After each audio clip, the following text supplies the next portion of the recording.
이 자리에 불러주신 줄 믿습니다. 아버지 그 말씀을 담을 그릇을 준비할 수 있는 우리가 되게 하여 주시옵시고 오늘도 말씀을 듣는 것으로 끝난 것이 아니라 그 말씀은 아멘을 받아 내 것을 만들어 한 주간 살아가는데 나의 힘의 원동력이 되게 하여 주옵소서. 오늘도 성령이 부족한 종은 감춰 주옵시고 오직 성령의 역사만 선포되게 하여 주옵소서. 오늘도 사용해 주심을 감사하며 살아계신 우리 주 예수 그리스도의 이름으로 기도 올려옵나이다. 아멘. 오늘도 주의 이름으로 찬양하고 사랑하고 축복합니다. 마태복음 22장 27절 말씀에 보면 여러분 이런 말씀이 기록되어 있습니다. 잘 아시는 말씀입니다만 내 마음을 다하고 목숨을 다하고 뜻을 다하여 주 너희 하나님을 사랑하라 이렇게 말씀하고 있습니다. 이 말씀은 무슨 말씀이냐면 하나님을 사랑하는 데 있어서는 대충 하지 말는 거예요. 여러분 우리가 하나님을 사랑한다는 그 표현 소위 공개적인 프로포즈는 뭐냐면 오늘 우리가 드리는 이 예배입니다. 이 예배가 다른 것이 아니라 나 하나님 사랑합니다라는 그 사랑의 고백에 담겨져 있는 것이 예배예요. 그러니까 이 예배도 대충 드리지 않는 겁니다.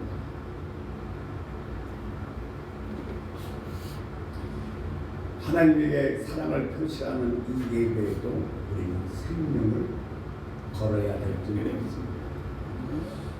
예배자 솔로몬은 하나님께 예배하는 일에 자기 자신을 전폭적으로 드렸습니다. 1000발의 번제물을 드렸습니다. 그리고 1000번제를 드렸습니다. 자신의 온 정성과 최상의 것을 드렸습니다. 하나님의 초소를 짓는 데 있어도 최상의 것, 최고의 것을 드렸습니다. 그는 하나님의 일이라면 마음을 다하고 목숨을 다하고 뜻을 다해서 했습니다.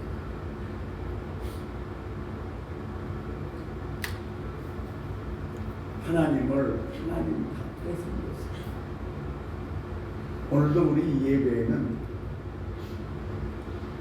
마음과 목숨과 뜻을 다하여 드리는 예배가 되어야 될 줄로 믿습니다.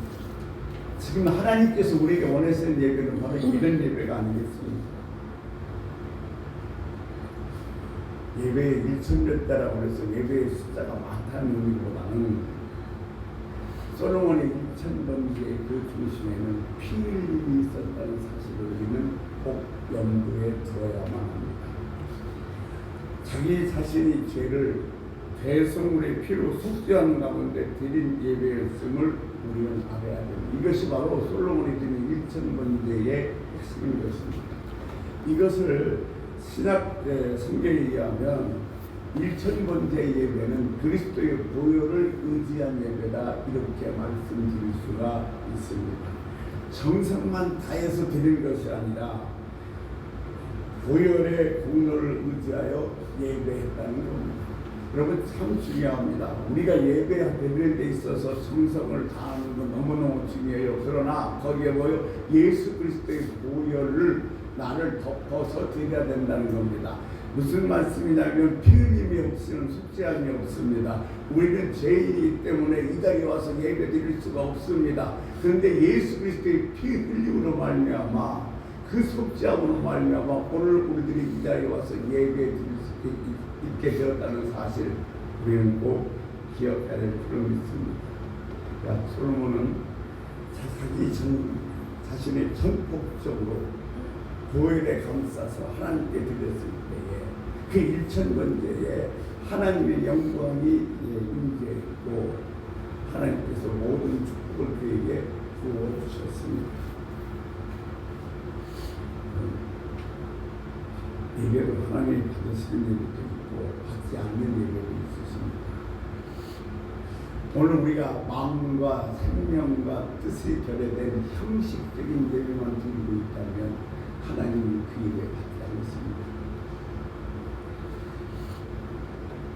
만악의 선자가 뭐라고 얘기하냐면 너희들은 나한테 얼굴만 보이러 왔느냐?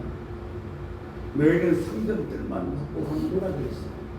그 말이 무슨 말씀이냐면 나의 마음과 목숨과 뜻이 결여된 형식적인 예배를 드리는 것을 얘기하고 있는 것입니다. 오늘 이 아침에 우리가 드리는 이 예배도 혹시 내 마음과 목숨과 뜻이 결여된 형식적인 예배는 아닌지라고 곰곰이 생각해 봐야 될 줄 믿습니다. 솔로몬은요 자신의 최고 최상 것을 드렸을 뿐 아니라 전들을 다 드렸습니다. 근데 오늘 우리가 이 주님 앞에 예배 드리는데 우리가 드리는 시간이 찌꺼기 시간이요 우리들의 사랑이란다고 얘기한 주님께 드리는 사랑이 찌꺼기 사랑이요 찌꺼기 허물이라면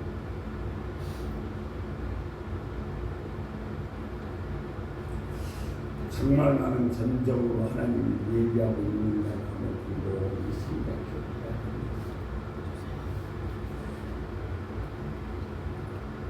오늘날 우리가 예배드리는 데 있어서 다른 거 필요 없어. 이거 안 나오면 어떻습니까? 상관없어요 여러분. 지금 최전단의 시설과 화려한 교회 그리고 개인적인 기술이 문제가 아니라 뭐가 문제냐면 신령과 진정 내 마음과 목숨과 뜻을 다하여 예배하는 게 중요한 것이지 어떤 형식과 어떤 기술이 중요한 건 아니라는 겁니다.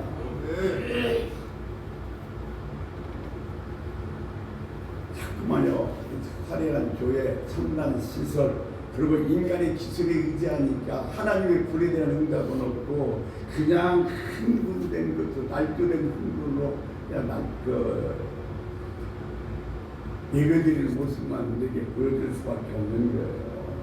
이제 우리는 하나님이 받으시는 진정한 예배가 회복돼야 될 줄로 믿습니다. 여러분 그토록 하나님의 교회에서 예배가 드려지고 있고 많은 사람들이 나름대로 하는 예수를 잘 믿고 있다고 하는데 왜 이 땅은 변하지 않는 걸까요? 왜 이 땅에서 강력한 하나님 말씀의 역사는 보기가 힘든 걸까요? 이 예배는 하나님의 영광이 임재하는 시간이에요. 이 예배는 하나님의 생명이 주어지는 시간입니다. 아멘. 우리가 왜 예수 그리스도의 자녀입니까? 우리가 왜 하나님의 자녀입니까? 하나님의 생명이 내 안에 있기 때문에 그렇습니다. 그런데 그 생명이 주어지는 시간이 어떤 시간이냐? 이 예배 시간인 거예요. 그러니까 예배는 여러분 정말 뜰만 받고 가서는 안 돼요. 얼굴만 보여주는 예배가 돼서는 안 될 줄로 믿습니다.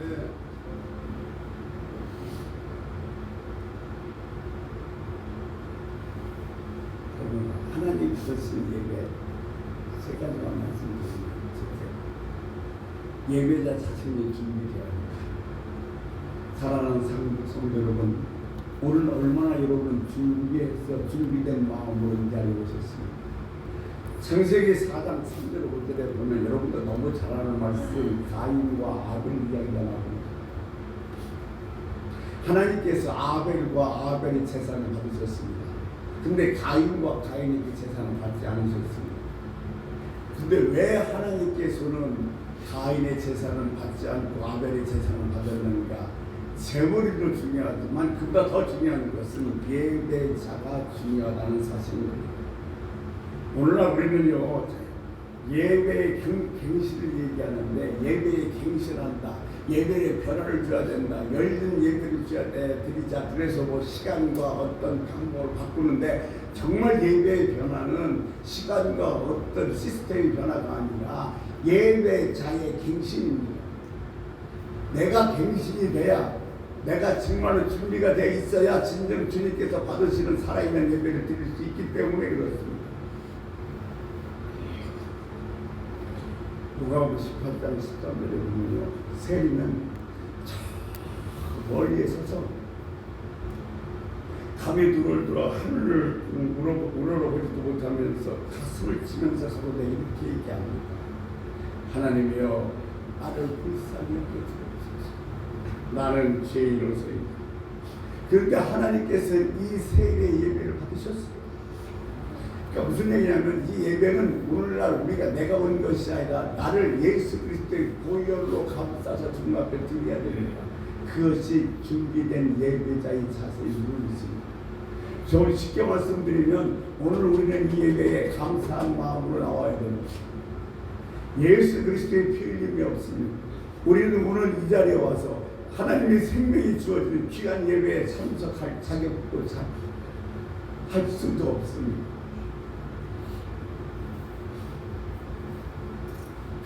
아벨이 제사입니다. 어린 양으로 제사를 드렸는데 아벨이 어린 양으로 하나님께 드리면서 제사를 드린 것은 나는 하나님 앞에 죄인이다. 나는 하나님의 은혜가 없으면 살 수 없는 사람이라는 고백이 가는 포함된 겁니다. 근데 반대로 가인의 예배는요, 인간의 연출한 예배입니다. 가인도 알고 있었어요. 피제사를 드려야 된다는 사실. 인간을 위한 예배는 결코 실패할 수밖에 없습니다.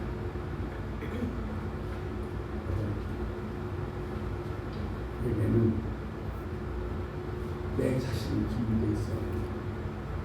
두 번째, 참된 예배는 변화를 수반합니다. 아멘. 요한계시록 19장 8절 말씀에 보면 그에게 허락하사 빛나고 깨끗한 세마포를 입게 하셨으니 이 세마포는 성도들의 옳은 행실이라고 했습니다. 예배는 하나님의 수술입니다. 이 예배 시간은 하나님께서 우리들이 내적을 수술하는 시간입니다. 그래서 히브리서 4장 12절 말씀에 하나님의 말씀은 살아있고 운동력이 있어 관절 골수까지 깨져야 돼. 찔러 쪼개기까지 하며 우리 마음과 뜻을 감찰하신다고 했습니다. 예배는 우리의 속사람이 수술되는 시간입니다. 하나님의 말씀이 옳고 그러므로 나는 변화되어야 된다는 것이 예배의 시간이 우리에게 주어지는 놀라운 은혜입니다.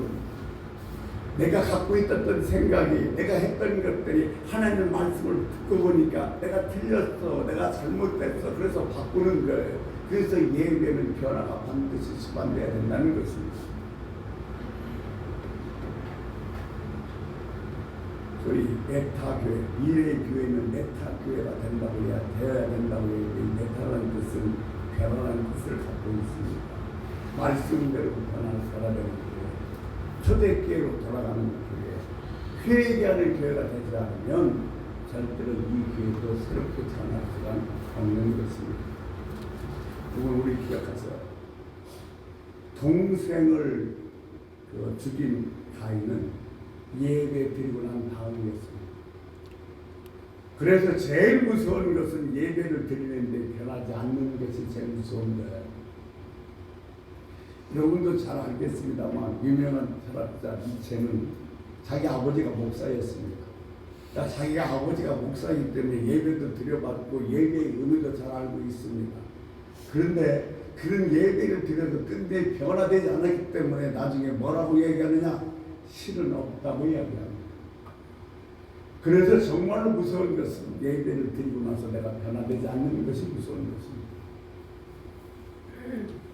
세 번째, 참된 예배는 기쁨을 안겼습니다.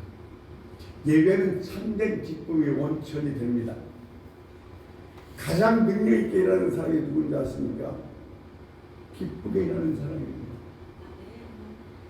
3시간을 내가 억지로 일하는 거하고 내가 30분을 기쁘게 일하는 거하고 능력이 다릅니다. 그래서 가장 능력 있는 사람은 누구입니까? 기쁘게 일하는 사람입니다. 이런 사람인 줄 믿습니다. 하나님의 도구가 되려면 그 사람에게는 하나님이 주시는 기쁨이 있어야 돼요. 그래서 하나님께 쓰임받는 사람은 뭘 하든지 기쁜 마음으로 하게 되어 있는 거예요. 여러분, 오늘도 이 예배의 원천은 기쁨을 잊지 마시기 바랍니다. 이 예배를 드리고 난 다음에 여러분 안에서 예수 그리스도의 기쁨이 솟으시기를 주의 이름으로 소원합니다. 아멘. 낙관을 이기는 힘이 뭐냐면 주님이 주시는 기쁨입니다. 예레미야 8장 10절에서 이렇게 이야기하고 있습니다. 여호와를 기뻐하는 것이 힘입니다. 하나님을 기뻐하면 힘이 생긴다는 겁니다. 내가 하나님을 정말로 기뻐하게 되면 오늘도 이 기뻐한 마음으로 찬양하고 기뻐한 마음으로 기도하고 기뻐한 마음으로 예배 드리면 뭐 여러분에서 뭐가 힘이 생기는 걸 그 힘으로 말미암아 한 주간 어떤 낙관도 넉넉히 이기면서 승리의 삶을 살게 될 줄로 믿습니다. 네.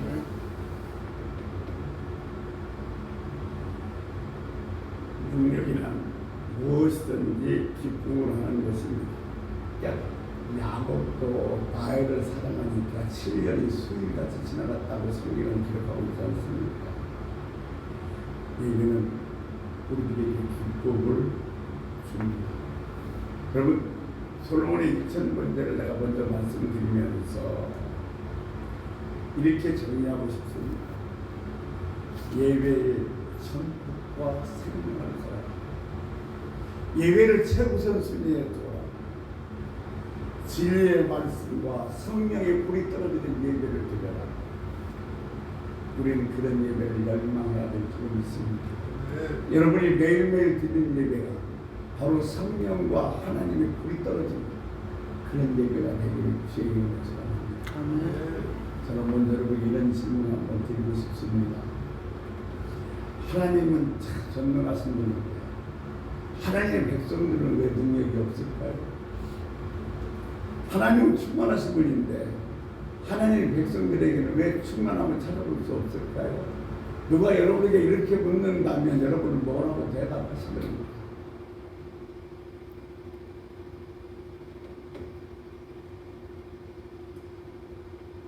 어떻게 해야만 하나님께서 하나님의 백성들이 잃어버린 능력을 다시 찾고 이 심령 속에는 기쁨이 샘솟는 변화된 그것을 다시 회복할 수 있을까요? 그 방법은 딱 한 가지입니다. 성령을 구해야 합니다. 솔로몬이요 1000번째를 드리고 난 다음에 기도했습니다. 그때 하나님께서 솔로몬에게 내가 너에게 뭘 해주기를 원하냐고 묻습니다. 그때 솔로몬이 이스라엘 백성들의 송사를 잘 구별하기 위해서 그를 재판할 수 있는 지혜를 달라고 합니다. 솔로몬이 구한 것이 하나님 마음에 맞은지라 지혜뿐만 아니라 부귀와 영화를 쓴다고 말씀도 하셨습니다.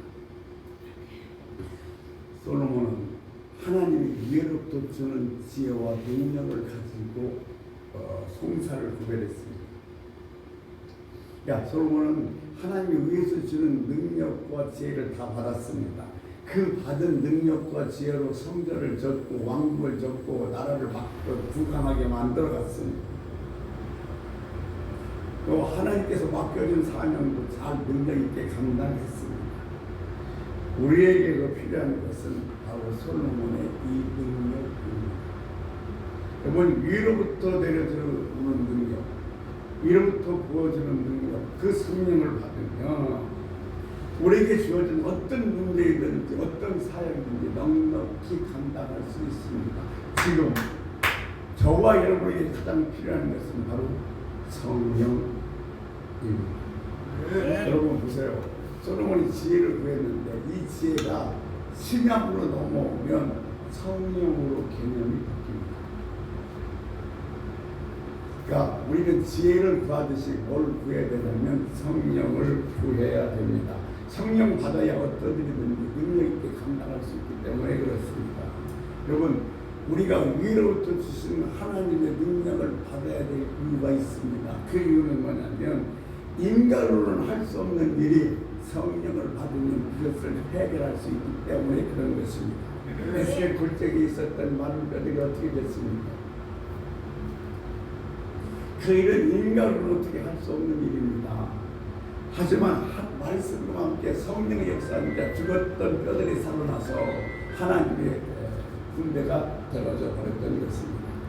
그리고 성령이 바람에 불어서 죽었던 뼈들이 살아나서 하나님의 군대가 되었다고 죽었던 사람이 살아났다는 것이 아니라 성령이 임할 때 여러분이 시들었던 심리대사의 신앙, 여러분이 죽었던 여러분의 능력, 여러분의 가정, 여러분의 직장이 뭐요? 회복되는 역사가 있다는 말씀일 것입니다. 그래서 지금 우리가 구해야 될 것은 성령 충만인 줄로 있습니다.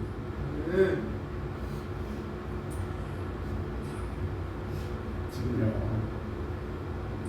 저에게도 한 가지 소원이 있다면 정말로 이 주사람 교회에서도 성령의 바람이 불기를 간다고 생각합니다. 아멘. 옛날에 여러분 보세요. 우리 사람들은 불 받아라! 그러면요 여기저기서 방언에 터지고 막 성령의 역사 일어났습니다. 근데 지금 제가 불 받아라! 그러면 저보고 뭐라고 할 것 같아요? 좀 맛이 같다고 그래요. 점잘 치면 되게 뭐냐고. 그런데 이게 없으면 안 된다니까요. 이게 없으면 아무것도 할 수 없어요. 보세요. 오늘날 예수 믿는다고 하는 성도들의 모습은 어떻습니까? 첫사랑 잃어버렸어요. 첫 믿음 잃어버렸어요. 첫 열정 잃어버렸어요. 그리고 세상 속에 바빠서 어쩔 줄 모르고 삽니다. 세상 속에 허우적거리며 생활할 줄 몰라요. 하나님의 일을 하면 듣는 둥 마는 둥 하지만 돈 되는 거라면 부귀가 있는 거라면요 눈을 부릅뜨고 착 달려듭니다. 우리가 불가능하다고 느끼는 거거든요. 우리가 불가능하다고 느끼는 것, 이것은 하늘의 능력, 성령이 임하면 다 가능하게 되어져 있는 것입니다. 그러니까 여러분, 성령만 역사하면, 우리 안에 성령만 충만히 역사하면 내게 주어진 어떤 일도 넉넉히 감당할 수가 있는 것입니다. 만일 성령이라는 이 변수를 없애버리면 우리들이 꿈꾸고 우리들이 얘기하는 건 다 몽상에 불과합니다. 근데 보세요. 성령을 가지고 내가 어떤 꿈을 꾸는 사람은 이것은 몽상이 아니라 비전이라고 얘기합니다. 하나님의 비전을 갖고 하나님의 비전을 선포하는 사람은 반드시 뭐요? 성령이 함께하는 사람입니다. 내가 성령이 충만치 않고 성령이 함께하지 않는데 하나님의 비전을 얘기하고 하나님의 비전을 내가 꿈꾸고 있다면 그것은 엉터리입니다.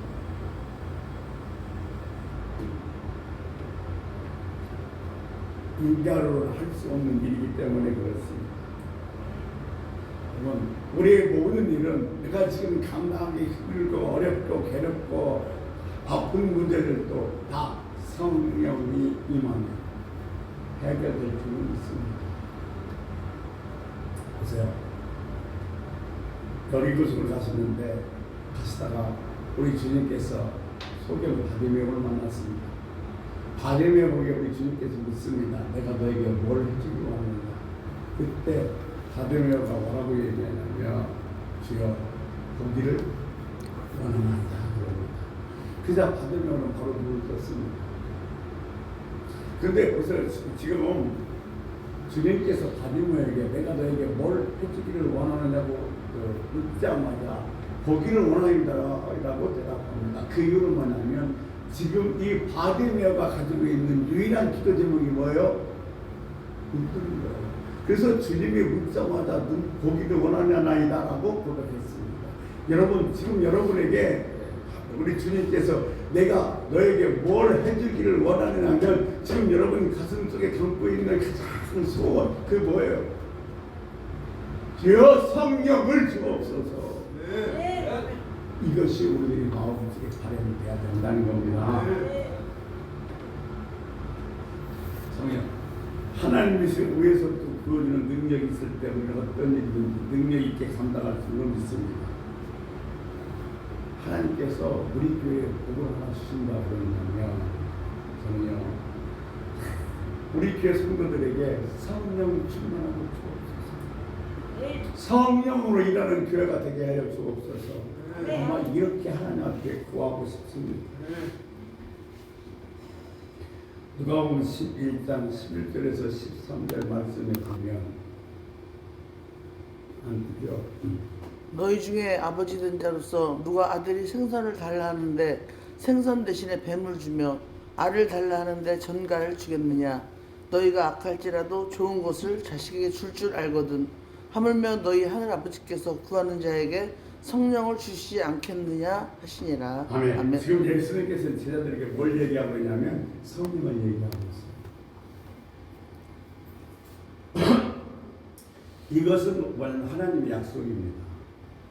우리가 지금 예수님께서 너희들에게 성령을 부어야 된다고 말씀은 성령을 주지 않겠다 하신 이 말씀 속에 세 가지 의미가 포함되어 있는데, 첫 번째, 하나님께서는 그 자녀들이 성령 주시기를 원한다는 겁니다. 그러면 하나님은 지금 저와 여러분에게 성령 주시기를 원하시는 줄로 믿습니다. 아멘. 아멘. 근데 그러니까 하나님께 우리가 기도할 때, 무엇을 기도할 때 하나님께서 제일 기뻐하냐면 성령을 구할 때 제일 기뻐하신다는 거예요. 왜 그러는가? 그래야만이 능력 있게 일을 감당할 수 있으니까. 하나님, 내가 그 일을 능력 있게 감당하기 위해서 내게 필요한 것은 뭐예요? 성령입니다. 성령을 주옵소서. 이렇게 성령을 구할 때 하나님께서 제일 기뻐하시고, 하나님 우리들에게 그 성령을 주시기를 원하신다는 겁니다. 예, 정말로 하나님 백성들은 그냥 이것저것 막 거절하게 구할 필요가 없어요. 정말 하나님 백성들의 기도는 단순해야 됩니다. 왜? 하나님 성령을 주옵소서. 성령 속에 모든 게 다 포함되어 있습니다. 그런데 지금까지 우리는 성령을 구하는데 너무 인색했어요. 왜 그러냐면, 목사님 내 안에 성령이 있는데 뭐또 성령 달라고 해요. 물론 그래요. 우리는 성령의 역사가 없으면 예수를 믿을 수 없습니다. 예, 성령의 역사가 있었기 때문에 예수를 믿어요. 그러나 그 안에 내 안에 있는 그 성령만 가지고는 부족합니다. 그래서 하나님께서 지금도 우리가 하나님께 성령을 구하기를 원하신다는 것입니다. 그리고 지금도 하나님께서 우리에게 성령 부어주기를 원하십니다. 여러분, 하나님께서 우리에게 성령 부어주기를 원하고 우리가 성령을 구할 때 기뻐하시는데, 그 성령을 구하는데 인색해서는 안 되겠죠.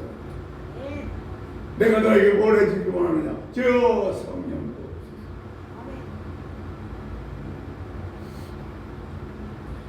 하나님의 뜻을 깨닫고 성령 충만하고 힘있게 신앙생활 하시는 여러분 되시기를 주님으로 축원합니다. 아멘. 그래서 성령을 구하는 여러분 되시기 바랍니다. 두 번째, 성령 안에 모든 것이 다 들어있기 때문에 그래요.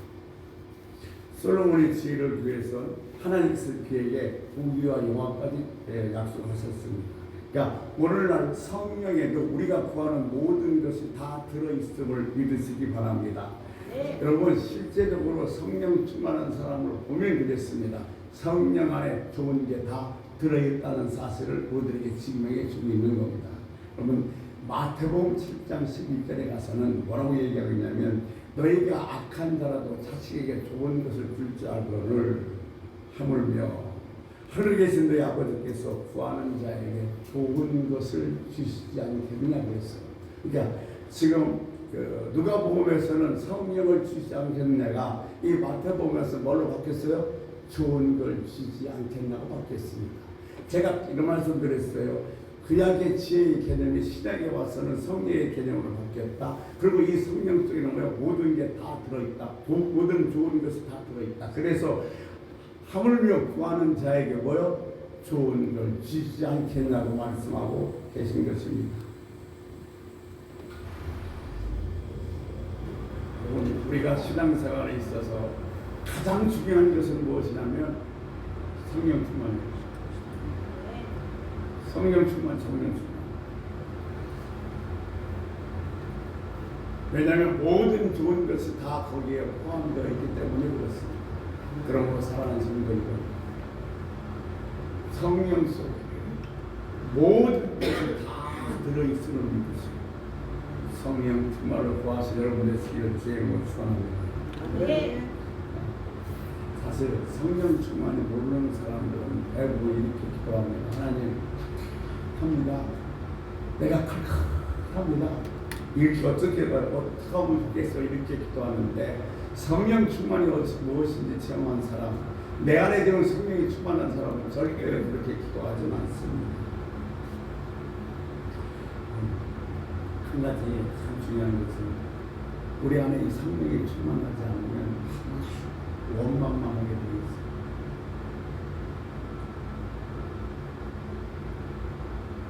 우리 교회는 왜 그러냐, 우리 집사는 왜 이 모양이냐, 내 자식들은 왜 이 모양이냐, 왜 우리 장사는 왜 이 모양이냐? 다 이렇게 불평만하게 돼 있어요.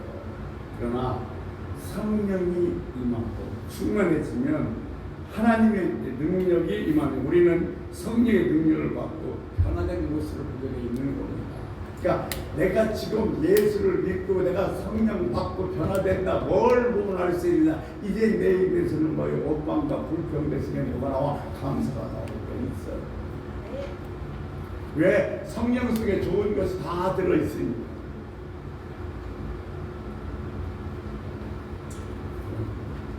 성령 충만한 기도가 단순해집니다. 잡다한 기도가 다 정리되고 한 가지에만 집중되고 복잡한 것도 단순해집니다. 성령 충만한 사람은 이렇게 기도합니다. 하나님이 하시면 됩니다. 주님이 역사하시면 이룰 수 있습니다. 주님이 하시옵소서. 이렇게 기도가 단순해질 수밖에 없는 것입니다.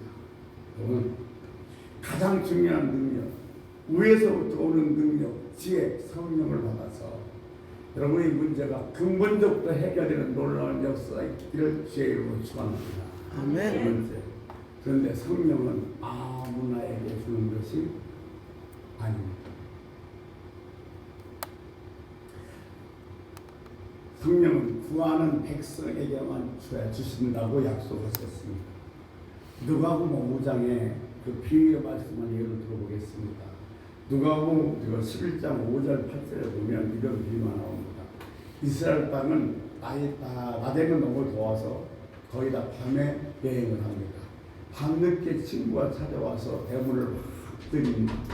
내가 여행을 와서 배가 고프니까 떡 3그릇만 달라고. 그래서 안에 있는 친구가 뭐라고 하냐면 이미 우리는 불을 끄고 잠자리도 없기 때문에 일어날 수 없다는 겁니다. 자, 그 옛날처럼 이스라엘 백성들도 이불에 다 이게 한꺼번에 덮여 있기 때문에 한 사람이라면 다 일어나야 돼요. 그러니까 내가 일어나면 우리 식구들이 다 깨니까 나 일어날 수 없다는 거예요. 이걸 떡을 줄 수가 없다는 겁니다. 그런데 내가 너에게 떡을 주는 것은 네가 내 오래된 거시기 때문에 주는 것이 아니라 너의 강청함으로 인하여 내가 준다는 거예요.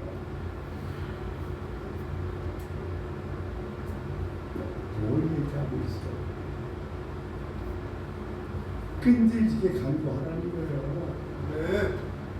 네. 여러분, 우리가 성령을 구할 때 가장 귀한 성령을 구할 때 인내심을 가지고 구하라는 겁니다.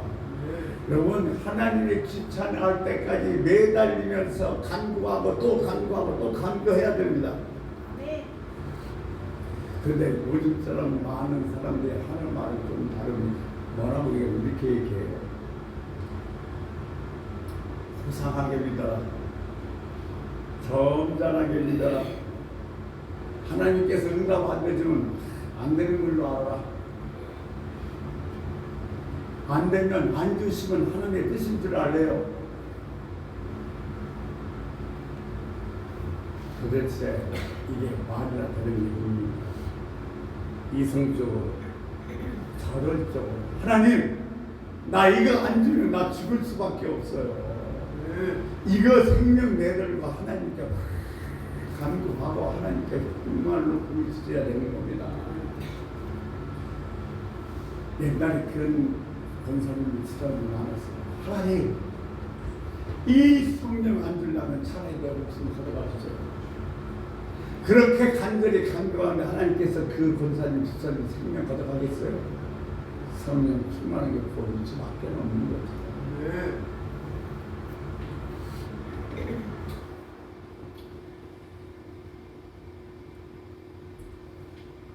어느 일간지에 이렇게 소개된 게 있었어요.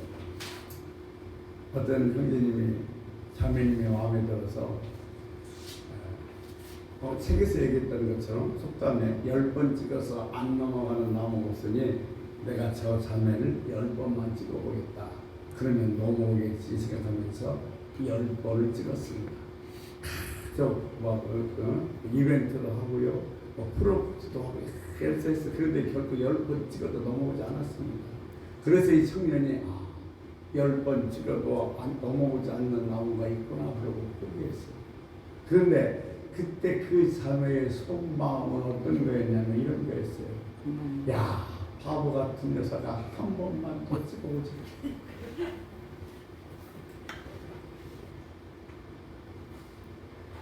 여러분 웃지만 우리가 그런 거 아니겠어요? 막 달라고 하나님께 했다가 아주니까 그냥 가버리는데 하나님 출가하고 보니까 자리에 없네.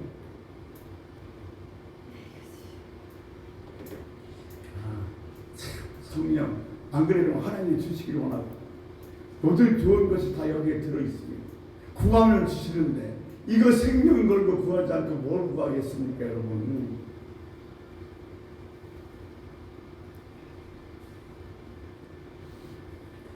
하나님 앞에서 응답받을 때까지 우리가 뽑힐 때까지 부르짖고 또 부르짖고 또 부르짖어야 될 줄로 믿습니다. 하나님 제 기도 들어주세요. 잠깐만 기다려라. 그럼 알았어요. 그럼 없는 걸로 하지고 이런 식 기도는 안 된다는 겁니다. 오늘 이 얘기하고 말씀 정리할게요.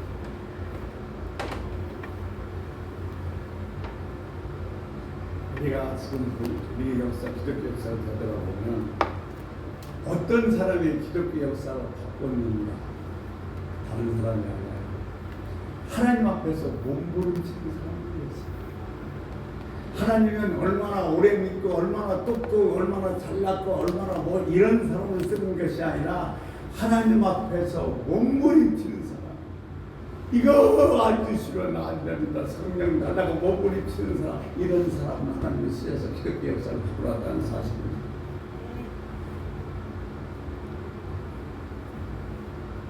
지금 우리들이요, 우리 삶이나 우리 교회나 이 나라나 대안은 없어요. 대안은요, 기도와 말씀으로 돌아가는 게 대안이 없습니다.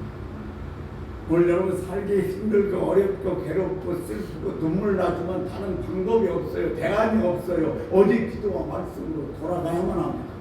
그것이 저와 여러분이 살 길인 줄로 믿습니다. 성령의 능력만 믿고 성령을 구해야 될 줄로 믿습니다. 우유 통에 개구리 2마리가 빠졌습니다. 한 마리는 이제 난 여기에 빠졌으니 도저히 나갈 수가 없구나 싶어서 그냥 하게 떠있다가 우유 속에 빠져 죽었습니다. 근데 한 마리는 대단히 열정했던 모양이지. 난 이대로 죽을 수가 없어. 그래서 팔다리를 막 움직이면서 막 몸을 치다 보니까 그 우유가 치즈가 돼서 굳어져 버려서 우유병 밖으로 나올 수 있었다는 거예요. 제가 뭘 말씀드리고 있습니다. 몸을 치자는 거예요. 가장 좋은 이유 성령 달라고 저 여러분이 몸부림치면 실수를 믿습니다. 여러분 기도 제목을 단순히 합시다. 성령 충만 주옵소서. 기도하겠습니다. 하나님, 이 솔로몬이 구했던 지혜가 성령입니다. 지혜를 구하되 우리가 성령을 구하기를 원합니다. 아버지 하나님, 성령이 주어지면 못하는 일이 없습니다. 솔로몬이 하나님의 주어진 능력과 지혜로 모든 걸 감당했던 것처럼 저희를 또 하늘에서 주어지는 능력과 지혜로 모든 걸 잘 감당할 수 있도록 성령을 부어